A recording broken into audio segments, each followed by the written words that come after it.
Hello friends, good evening. आज हम लोग बात करेंगे Bajaj Housing finance limited IPO के बारे में। अगर आप बजाज फाइनेंस और बजाज फिनसर्व के ऑलरेडी आप शेयर होल्डर, तो आप 30 अगस्त तक आप शेयर होल्डर थे, तो आप इस शेयर होल्डर कोटा में आप अप्लाई कर सकते हैं और उसमें आपको मिलने का चांसेस ज़्यादा रहेगा। और आप अगर एम्प्लॉई है तो एम्प्लॉई के कोटा में कीजिए, अगर नहीं तो आप इंडिविजुअल इन्वेस्टर के कोटा में कर सकते हैं। ही आईपीओ 9 सितंबर से स्टार्ट हुआ है और इसका जो लास्ट डेट रहेगा वो 11 सितंबर 2024 तक रहेगा। और इसका ऑफर प्राइस है 66 to 70, मतलब आपको 70 रुपीज़ पर कट ऑफ प्राइस मिलेगा। और इसका लॉट साइज है 214 का। और अब आज देखेंगे पहला दिन जो 9 सितंबर था वो उसमें टू टाइम्स ऑलरेडी सब्सक्राइब हो चुका है। रिटेल में 1.51 पर टाइम्स, ऑन शेयर होल्डर के कोटा में 2.90 और एम्प्लॉय कोटा में 0.33x, मतलब 2 टाइम्स ऑलरेडी ये सब्सक्राइब हो चुका है और एक चलता ही रहेगा। और ये 11 लास्ट है 11 तारीख को 4:30 या 4:30 बजे तक लास्ट रहता है। अगर उसके पहले आप सब्सक्राइब कर देते हैं तो आपको मिलने का चांसेस रहेगा। और इस वीडियो में मैं और एक चीज़ बताना चाहता हूँ कि अगर आपको मतलब मिलने का जो लॉट में चांसेस है वो अगर बढ़ाना है तो आपको क्या करना पड़ेगा कि ज़्यादा से ज़्यादा जितने भी आपके घर में अकाउंट है डीमेट अकाउंट खोल लीजिए और उससे अप्लाई कीजिए। अगर आपके घर में 10 मेंबर है तो 10 मेंबर के अकाउंट खोलिए डीमेट अकाउंट में, और वहाँ से अप्लाई करेंगे तो आपको मिलने के चांसेस बहुत ज़्यादा बढ़ जाएंगे। क्योंकि इंडिविजुअल को मिलने के अगर एक अकाउंट से आप अप्लाई करते हैं तो आपको मिलने के चांसेस बहुत ज़्यादा कम रहेंगे।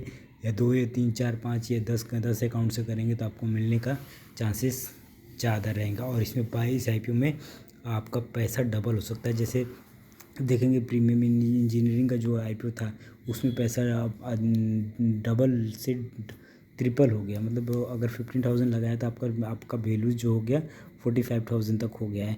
तो इसमें इस आईपीओ में भी अच्छा खासा आपका 86% का प्रीमियम मिल रहा है, तो ये 100% तक जा सकता है।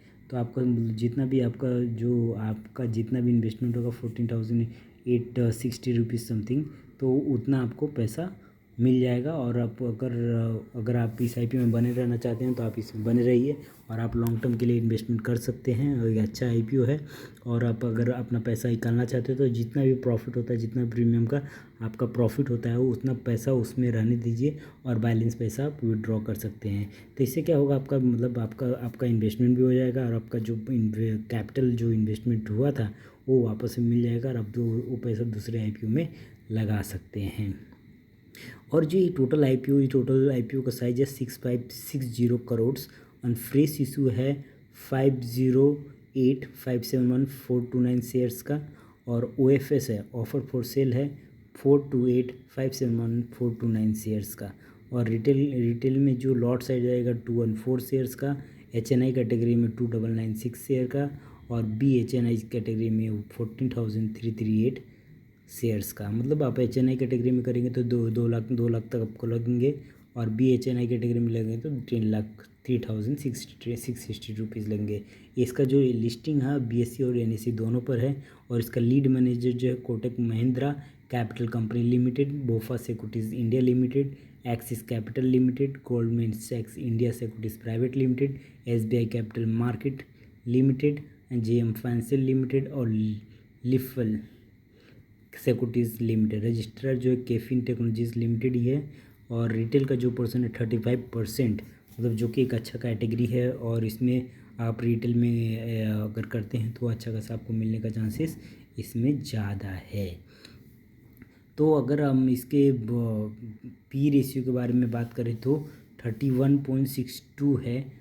और जो कि पोस्ट आईपीओ के बाद 30 हो जाएगा, लेकिन ठीक ही है। जब अगर पीयर से कंपेयर करेंगे तो हमको मालूम चलेगा कि इसका आईपीओ का पी रेशियो ज़्यादा है कि या कम है। ये पी जो पीयर कंपनीज ऑलरेडी लिस्टेड हैं उनसे कंपेयर करने के बाद ही मालूम चलेगा। अगर कंपनी के फाइनेंशियल्स के बारे में आए तो टोटल एसेट्स जो मार्च 24 का दिखा रहा है तो 81,827.09 है, जो कि मार्च 23 में 64,654.14 था। और मार्च 22 में 48,527.08 ये फिगर्स जो है करोड्स में है।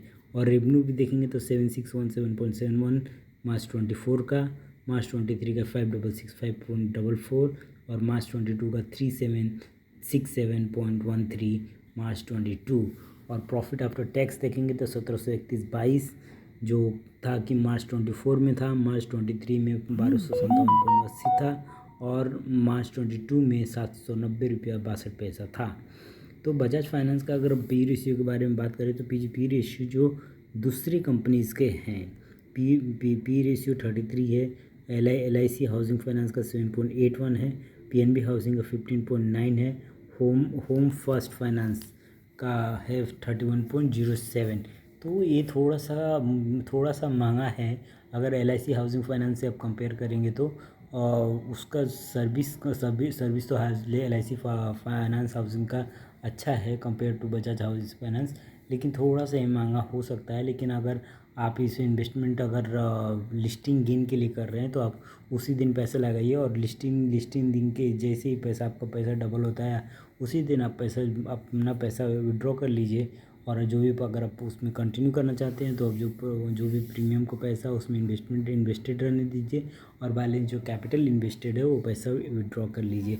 इससे क्या होगा, आपका पैसा, आपका प्रॉफिट भी हो जाएगा और आपका इन्वेस्टमेंट भी हो जाएगा। और कंपनी के बारे में बात करें तो कंपनी से registered with national housing bank on September 2015 began mortgage lending in fiscal 2018. Within 7 years, it becomes the largest non-deposit taking HFC in India by AUM and second largest HFC overall. तो ये company के बारे में थोड़ी जानकारी यहाँ पे दिए हुए हैं, आप देख सकते हैं। और इसके प्रमोटर्स के जो परसेंटेज है वो शो नहीं कर रहा है, लेकिन थोड़ा सा तो डिक्रीज हो जाएगा और क्योंकि पहले जो भी वो प्रमोटर्स के जो होल्डिंग्स है वो कम दिखेंगे। और इसका जो बजाज हाउसिंग फाइनेंस का होल्ड का AUM of 93704 million as of 2024 है। मतलब जो मार्च 24 का जो इसका AUM है, जो वैल्यूएशन हुआ है 9,13,704 मिलियन से, जो कि अच्छा खासा एक फिगर शो कर रहा है कि इसमें अच्छा खासा इन्वेस्टमेंट हुआ है। और experience management team with over 21 years of association with Bajaj group, मतलब 21 साल का एक्सपीरियंस है इन लोगों के पास, जिससे मार्केट में इनका सर्वाइवल अच्छा है। Operates 215 branches across 174 location in 20 states, मतलब 215 ब्रांचेस है, 174 लोकेशंस है, 20 स्टेट्स, मतलब मोर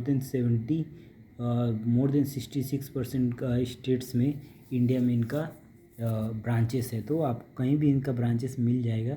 ज़्यादातर दिल्ली, मुंबई, कोलकाता ये सब जगहों पे इजीली इन लोगों का ब्रांचेस मिल जाएगा। और आपको लोन लेना, होम लोन लेना है तो आप अपने ईजिली अप्लाई कर सकते हैं। यहाँ एड्रेस भी दिया हुआ है, पुणे का एड्रेस दिया हुआ है, मुंबई पुणे रोड, कुरुदी पुणे 411035। आपको कॉल भी कीजिए, ईमेल कीजिए, वो आपको रिप्लाई करेंगे।